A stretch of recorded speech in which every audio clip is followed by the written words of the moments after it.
Unless you have been living under a rock, November 10th marked the re-release to coincide, I guess, with like around the 50th anniversary of the Red and Blue albums.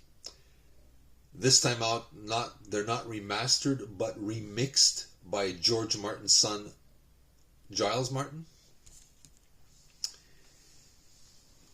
He has remixed some other albums from the Beatles. I never picked them up because at one point I firmly believed that you never touch the classics. You never mess with them. You can remaster them to enhance the sound. You know, technology has improved over the years. So I have no issue with that. But when you remix it and start playing with it, I don't like that. So I never bought them. I heard, then suddenly I started hearing a lot of good things about it.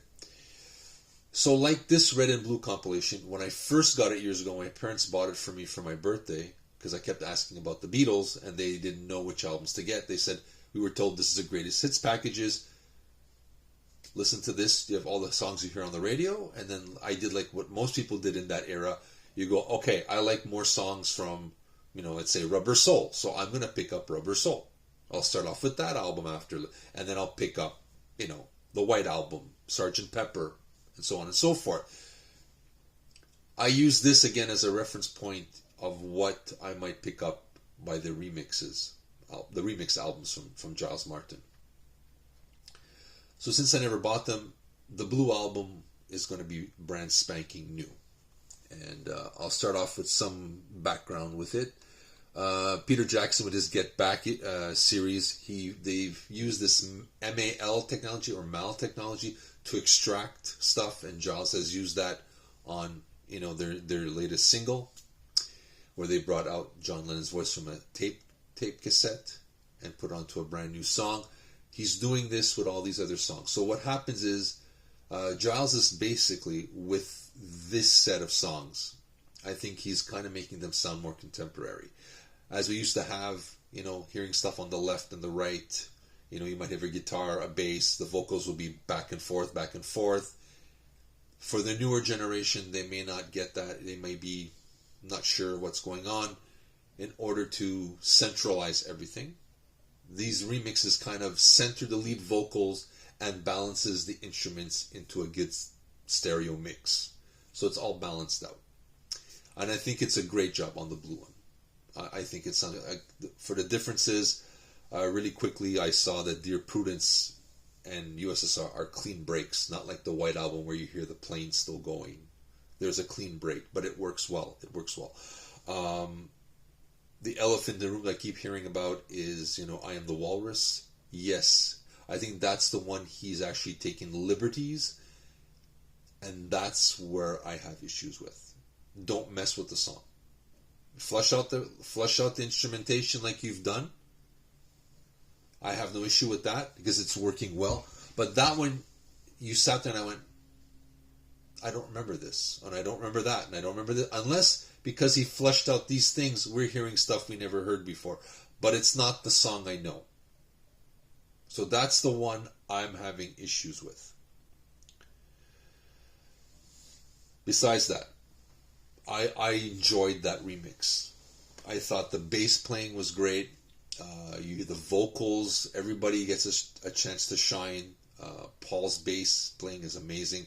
But if there's going to be one star from this remixing series, especially from this compilation, from my point of view, is Ringo Starr. The drumming on here. If anybody doubted, because a lot of people said, oh, it's John, George, and Paul.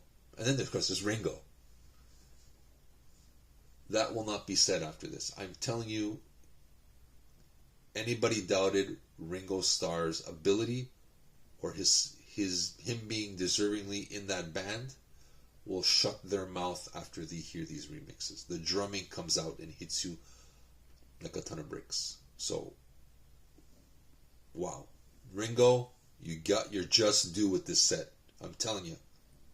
And mark my words, people will now pay attention to Ringo Starr's drumming. For the Red Album, same scenario where he's kind of centering everything. and bringing out stuff. So there's some stuff that we don't hear before. There's guitar parts that I haven't heard before. Very quickly without going through every song. Day Tripper. The clarity and the separation of instrumentation, phenomenal. Nowhere Man. The vocals, the harmonization of he's a real fantastic. It's like a brand new song. Loved it. It's one of my favorite songs, and it continues to do so. And this just solidifies that. Norwegian Wood from George Harrison. The sitar and the guitar, how it's balanced out is beautiful. That was great. What else? The other one that surprised me, because I've always loved Yesterday from Paul McCartney. Always been a favorite. This just brings out and makes it, the string arrangement is just hits you in the face. Paul's vocals are brought out.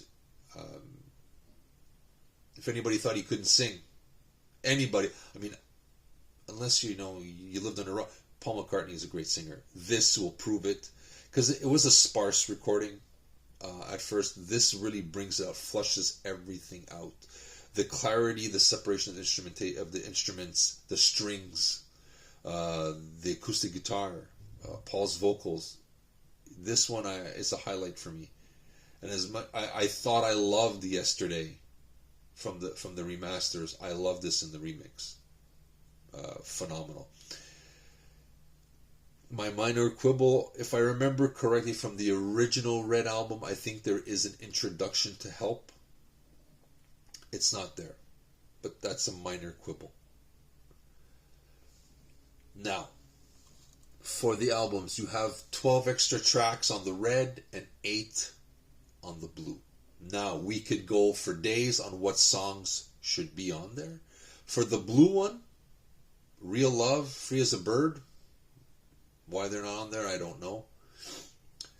If I had my choice to add them on, I would put, for sure, Two of Us is missing off that. I'll Follow the Sun. What else I put? I Will. Carry That Weight in the End. I can only imagine would bring out all that instrumentation out of there, And the vocal, you gotta carry that weight. That would have been good. Rain. Where is Rain? That is missing. That struck me as odd. You can go also, For No One, If I Fell, things we said today. There's a whole bunch of stuff we can go on for days, but those are some of mine. Definitely would like to have Two of Us on there.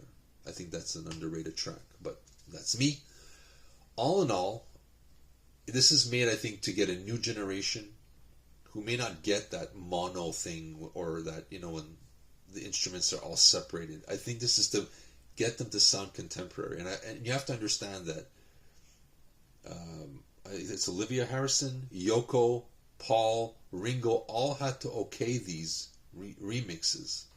So if they're okay with it, and you can say cash grab. Paul McCartney's like 800, million British pounds or something. You think he needs the money? He wants the legacy to continue. And he wants the Beatles to be rediscovered by a new generation. And I think this set can do it. I'm now very curious about these remixes. So this set, like it did for me, 30 years ago when I first got them,